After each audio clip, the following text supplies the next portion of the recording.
Annual Bojangles Southern 500 here at Darlington Raceway. They're not here. Jeff. Okay, now we go.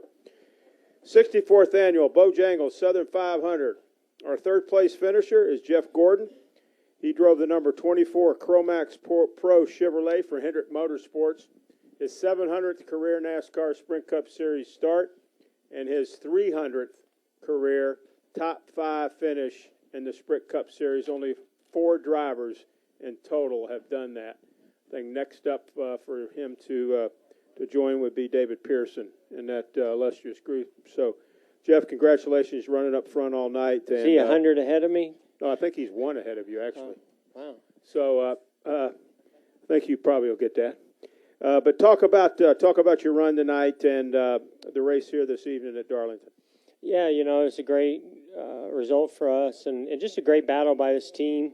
We had a decent car during before the sun really went down, the track cooled down, and then we really started battling between the balance from one end to the other, which is not uncommon here. Seems like you don't fight that quite as much during the day when the pace drops a lot more. But, at night, that's what you deal with. Pace picks up, but the balance changes. So we started freeing the car up, and then the track started freeing up. So we started tightening the car up, and then we got a little too tight. So we just kept bouncing back and forth. But what I'm most proud of is that we just kept battling. We had, good pit stops, and the last one was a great one.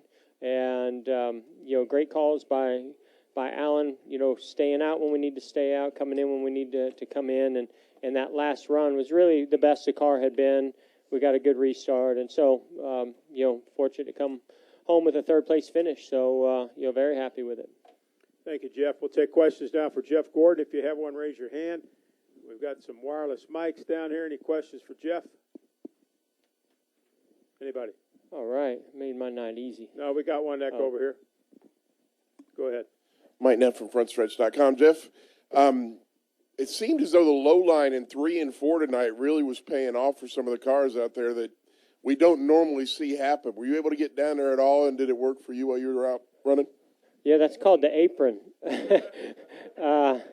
Yeah, I mean, early on in the race, Harvick went by me down there, and I tried it, and it didn't work that well for me. But later in that run, it started working for me, and then I started using it a lot more throughout the night. And it just depended on how my car was balanced out. If I was real tight, I couldn't run down there. But if the car was turning good, then I could get down there and hook it and get a good run off the corner. So, you try to go wherever the car in front of you isn't. And so at this track, that's hard to do in 1 and 2. But in 3 and 4, it's nice to have that option. So sometimes it worked well for me. We got by some cars. It's nice in lap traffic to be able to have that option.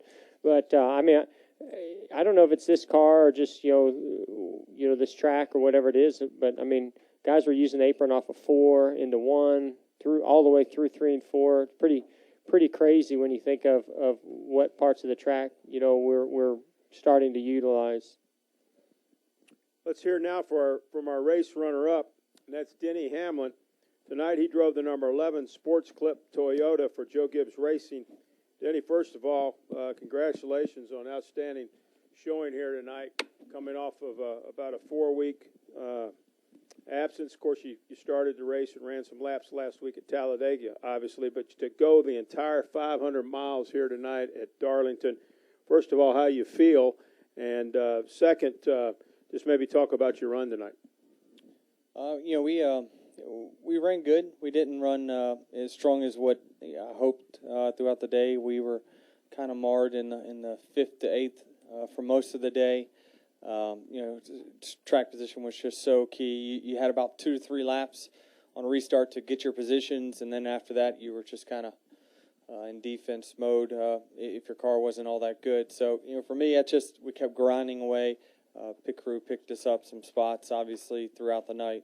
And, we just, it was one of those days where we got our car better. Our pit crew picked us up positions, and it took us to the most optimum spot we could get to, and that was second. How you feeling? Good. I'm sore and I'm tired, but it just takes a while to, it's like starting your season over with and to start it back over at Darlington for 500 miles, I mean, there's some muscles that you have gotten weak, and I've gotten, pretty sore and just tired, mentally tired as well. So, we'll have a couple weeks really to rest until the next long event, and we'll be good to go then. Wait till you're 41. I got a back of a 60-year-old. We'll take questions now. Open it back up for Jeff or Denny. We'll go back over here. This gentleman have one, please. Hey, Jeff, Hunter Thomas, Darlington News and Press. How special is it to have your 700th consecutive start here at Darlington and then come off with such a great finish? Yeah, no, we've known for some time that this should be where it happened. Nothing major happened, and I thought that was very cool. I think and look back throughout my career, and this track has been one of the best for me, and a very special place, and holds so much history for this sport.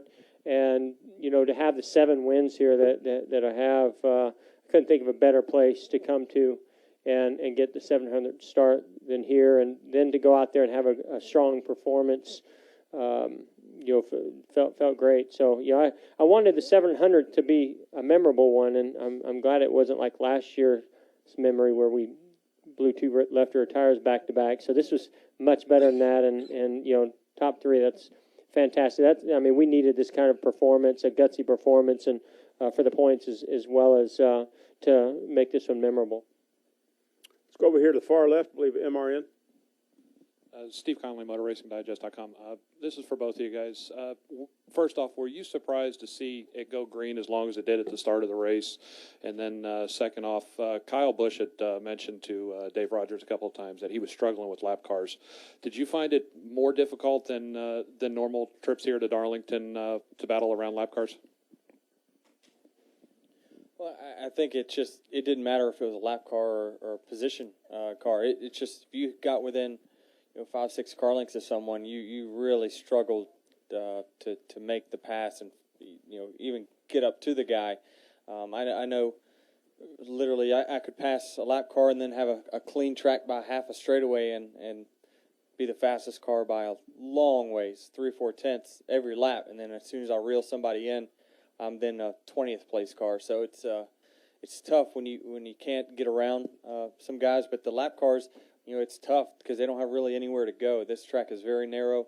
They're trying to predict whether you're running the bottom or the middle or the top, and all that is only 3 cars wide. So it's tough really for lap cars to get out of the way, and I think they try to do the best job that they can. The only thing I'll add to that is, I just see every position being challenged and people racing one another far harder than they ever used to.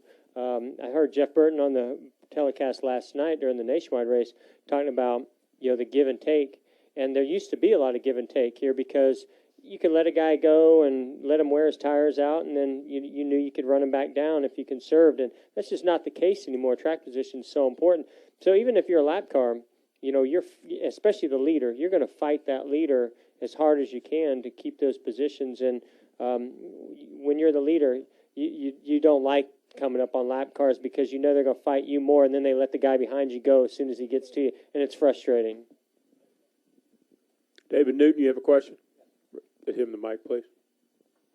Yeah, David Newton, ESPN.com. For Denny, knowing Kyle the way you do, will it be tougher for him knowing that Matt is a guy that was able to take the lead from him at the end and pull away? And how strong is Joe Gibbs Racing, that 20 team right now? Yeah, he'll definitely won't be happy, that's for sure. But it's tough when you have a car that was as dominant as his, and then the last run, whatever happens. But it's just it's part of the game of racing. I mean, I know that I don't run as hard for the first 400 miles as I do the last 100, but it's just once you get track position, you never know what your car can do. The 20 didn't look like he had a winning car all race long until he got the track position, and then all of a sudden he took off. So whether it was just holding back and saving or whatever he was doing, he found an extra gear in the last run. But it's always tough when it's a team car that overtakes you at the end. It's always more difficult. Any additional questions? Nate has one. Nate Ryan, USA Today Sports. Denny, how did the 60-year-old back hold up tonight? Was there any pain at all at any point in the car? And also, did this performance kind of give you, I guess, confidence knowing that you guys have to sort of have a miracle run to make the chase? Is this the sort of performance you needed to justify that? Yeah, I mean, it feels good to just be competitive again, and watching the races from the sidelines for really 5 weeks. It's tough because you can change things, you can do things to change your outcome, but you're not in the race car. But my back held up good. I'm more sore, shoulders, neck, things like that. I'm not in race back. I got to get back in racing shape, which it'll take time to get back to where I need to be.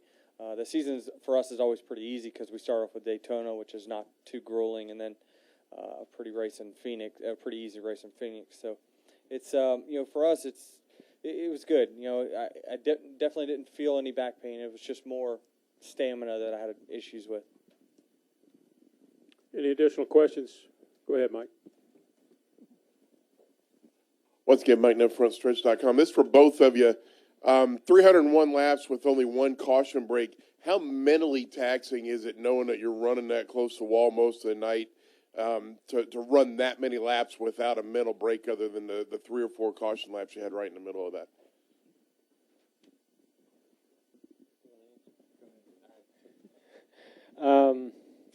Yeah, I like getting into a rhythm, and the only thing that was different is the track conditions were changing each time that you came out of the pits on new tires because the sun was going down, the track was cooling down, I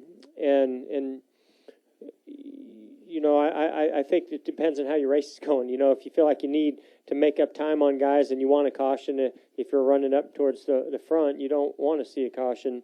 But I don't know. I kind of just got into a rhythm, and it felt good to me. I was enjoying it.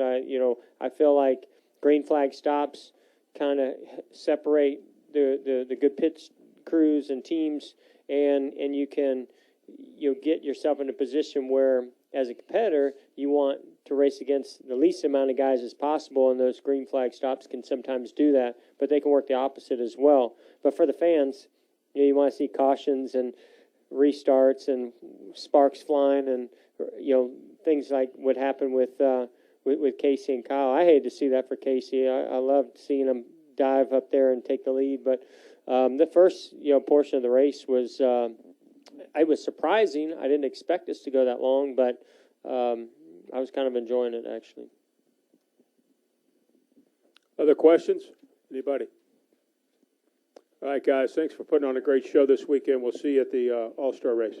Thank you.